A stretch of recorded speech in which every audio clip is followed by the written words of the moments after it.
jembatan Garuda Merah Putih di Desa Kanie, Kecamatan Maritengai, Kabupaten Sideren Rappang, semakin memudahkan akses warga sekaligus mendukung kelancaran distribusi hasil pertanian. Jembatan tersebut diresmikan Bupati Sidrap Syahrudin Alrif bersama Komandan Kodim 1420 Sidrap Letnan Kolonel Infantri Andi Sulhakim Asdar sekitar pukul 11 waktu Indonesia Tengah, Kamis 13 Agustus 2026.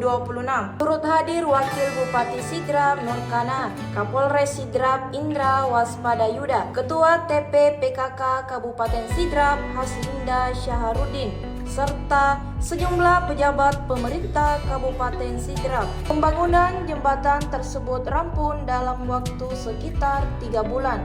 Pengerjaan dimulai pada akhir Mei tahun 2026 dan selesai pada 13 Agustus tahun 2026.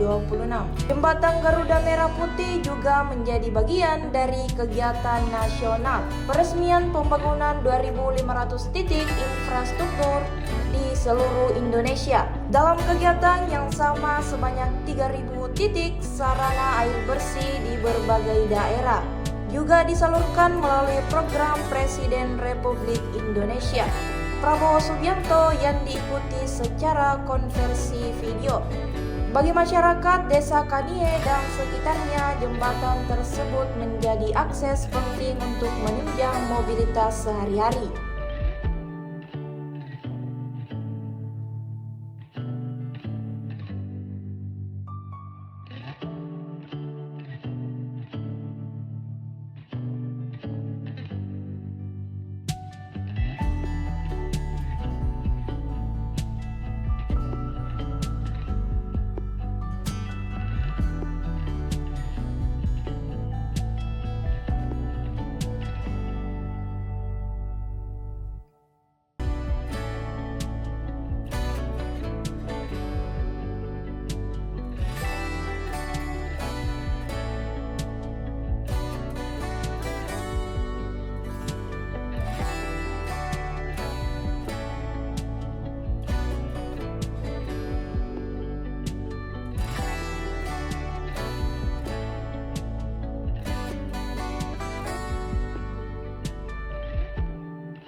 Download Tribun X sekarang, menghadirkan lokal menjadi Indonesia.